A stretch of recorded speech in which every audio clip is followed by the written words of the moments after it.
They say revenge is a dish best served cold, but that day, I was ready to serve it with a metallic aftertaste. I stood in the center of my bedroom, tearing through the heavy cardboard packaging, as if it weren't just a product, but my golden ticket to a new life. Finally, he stood before me. Kevin, Model 4356. He was perfect, disturbingly so. As I ran my hand over his biceps, I didn't just feel cold synthetic fiber. I felt the hope that I could finally erase that smug, self-assured look from Jake's face. I reached for the red button on his neck and pressed it, holding my breath as the world seemed to go still. At first, his voice was thin and mechanical, a high-pitched electronic chirp.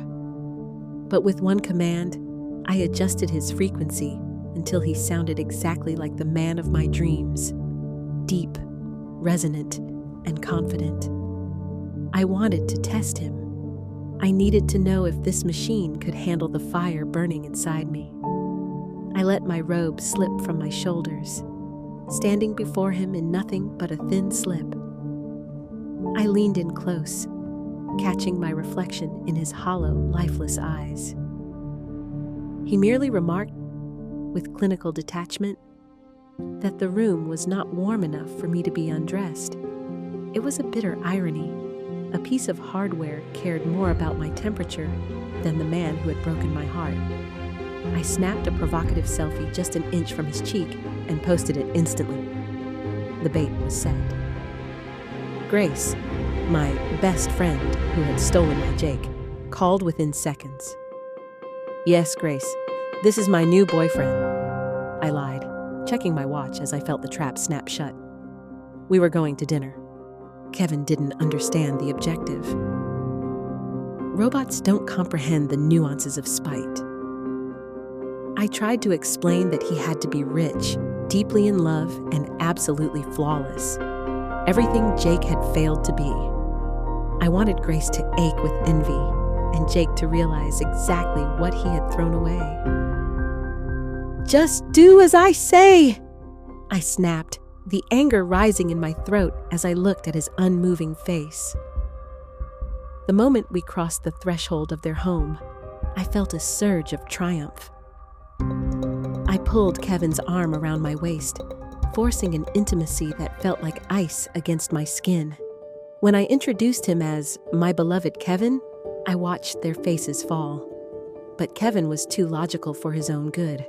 He nearly confessed that we were there for revenge. I had to stomp on his foot to silence him, then laugh hysterically, making up absurd lies about expensive loafers and repair warranties.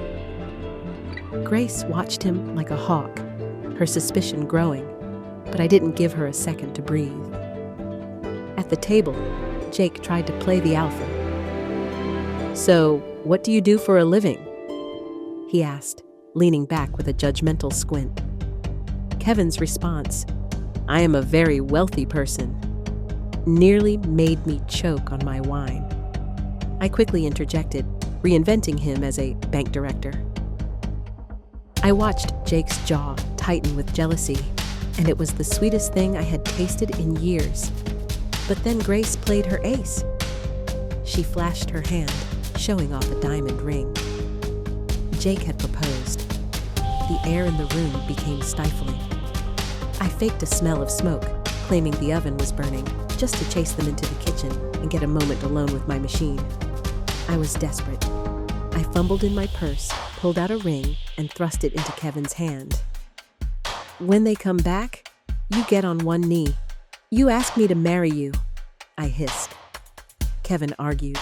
He said a robot cannot marry a human. He asked me how someone else's envy could possibly lead to my happiness. I called him a heartless tin can. I didn't want logic. I wanted to win. When they returned, Kevin did exactly what he was told. He dropped to one knee. He held out the ring. He began the words, "Will you marry?" And then he froze. His battery had died at the exact moment I needed him most.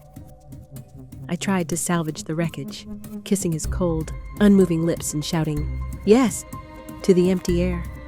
But it was over. Grace had already seen the blinking red light on his neck. Their laughter cut through me like a blade. "Pathetic," Jake sneered. I collapsed onto the floor, buried my face in my hands, and let the shame swallow me whole. And then I opened my eyes. My bedroom, the morning sun, my own bed. It had been a nightmare born of my own bitterness. The phone rang. It was a courier, informing me that my robot delivery would arrive in 10 minutes. I felt a sudden, overwhelming sense of relief. "I'm canceling the order," I said, my voice steady for the first time in months.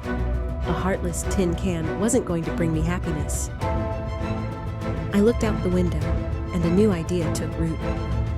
Something real. Something alive. "By the way, Mr. Courier, what are you doing this evening?"